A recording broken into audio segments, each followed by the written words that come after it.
काय डिझायनिंग मधला दुसरा प्रकार जो आहे ना, याच्या स्टेप सांगून देतो. ज्याला कळालं ते एक्झाम्पल बी सॉल्व्ह करू शकतात. ठीक आहे ना, एवढं सोपं आहे, दुसरं काही एवढं विषय नाही.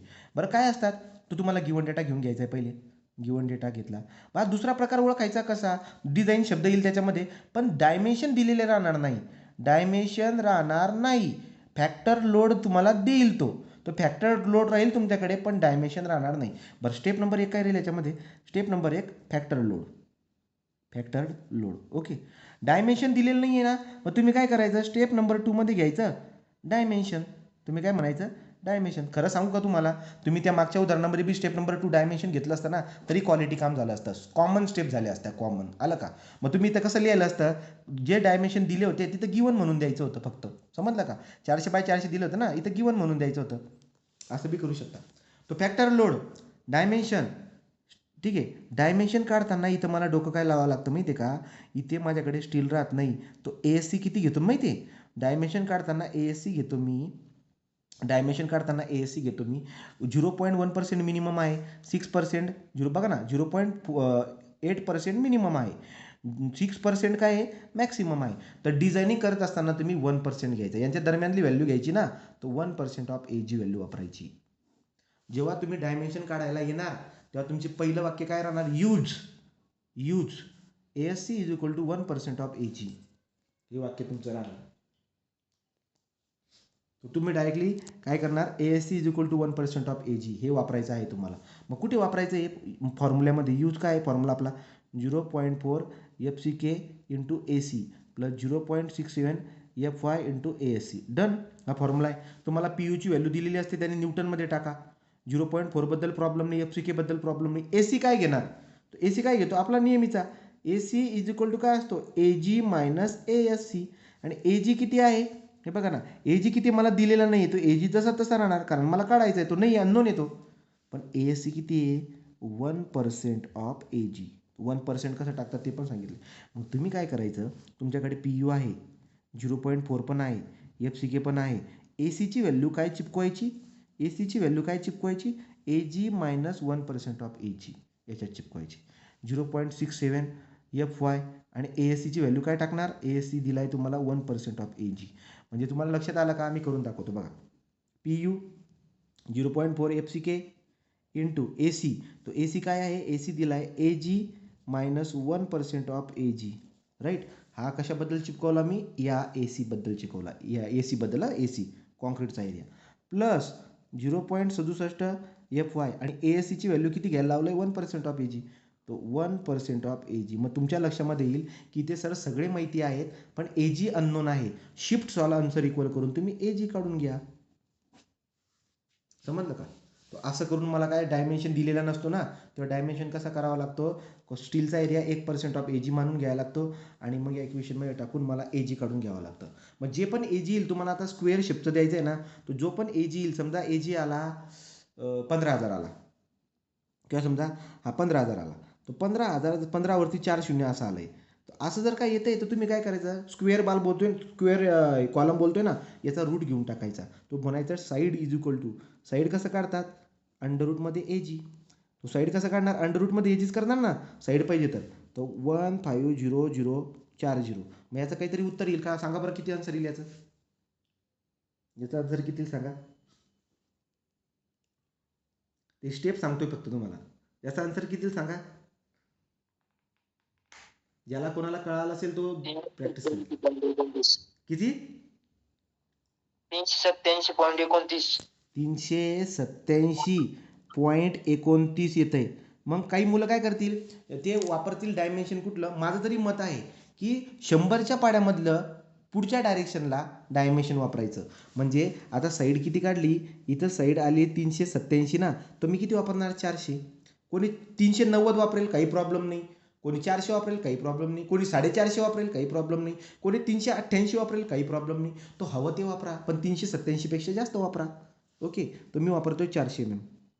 तो मी बोलतो काय, मी काय करतो जनरली 50चा पाडा वापरतो मी, 50चा पाडा. आता इथं जर 340 आलं असतं, तर मी 350 घेतलं असतं. इथं 360 आला असता, तर मी 400 घेतला असता. इथे 370 आला असता, तुम्ही 400 घेतला असता. इथे 380 आला असता, मी 400 घेतला असता. इथे 390 आला असता, मी 400 घेतला असता. इथे 410 आला असता तर मी 450 घेतला असता. कळतंय का? तो हायर साईड मल्टिपल ऑफ 50 असं घ्यायचं साईड. तो साईड 400/400 घेऊन टाकली. मग हा आला 400/साहेब इथं म्हणायचं प्रोव्हाइड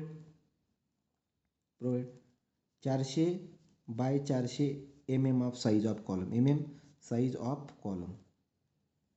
तो आता आपण काय करणार बरं का, चेक देणार. इथपर्यंत ओके आला का? तो मी डायमेन्शन काढून टाकले. आता मी काय करणार, चेक देणार.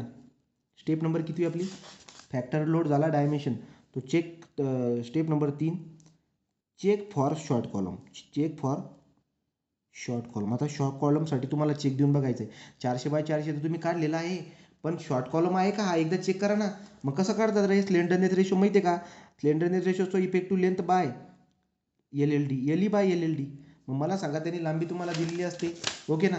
तो लांबी त्याने दिली आहे समजा 3.5 3500 मीटरची लांबी दिलेली आहे आणि डिवाइड बाय LLD. आता तुमचा हा 400 आला. करा बरं उत्तर किती, 3500 / 400 करून. इफेक्टिव्ह लेंथ त्यांनी समजा, आता उदाहरण मी एक नॉर्मल घेतलं की बाबा उदाहरण किती दिले त्यांनी मला, 3.5 मीटरची लांबी दिलेली आहे. मग 3500 झालं. सांगा बरं किती आला? 8.75.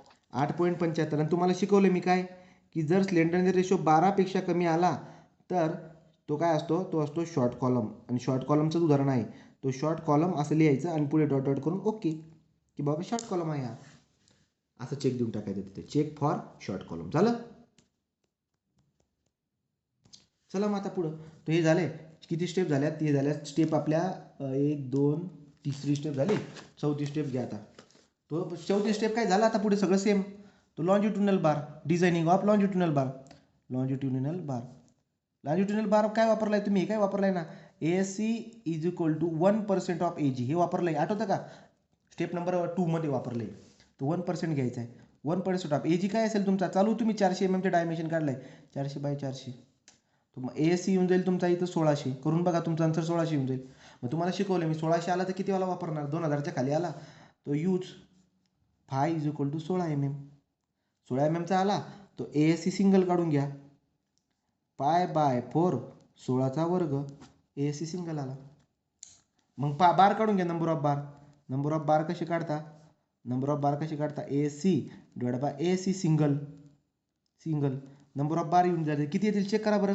तुम्ही याचं उत्तर काढून बघा वाटलं असतं, जे येईल ते त्याच्यावर नंबर ऑफ बार काढा आणि इथं म्हणा तसं की बाबा प्रोव्हाइड करा काय असतील ते, कितीवाला बार आहे, 16 mm चा बार, किती नंबर असतील ते नंबर इथं लिहा. झालं. हा झाला मेन रेन्फोर्समेंट. आणि 5 नंबर तुमच्याकडे काय आहे, 5 नंबर आहे लॅटरल टाईज. लॅटरल टाईज पण शिकवलं तुम्हाला मी. फाय मिनिमम कसा काढायचा, बोललो की फाय मेन बार जो आला आहे त्याचा /4 करायचा किंवा 6 mm करायचा. याच्यापैकी जी पण व्हॅल्यू म्हटलं मॅक्सिमम येईल ती तुम्ही बार म्हणून वापरायची. नंतर स्पेसिंग काढायची, ज्याला बोलतो आपण पिच.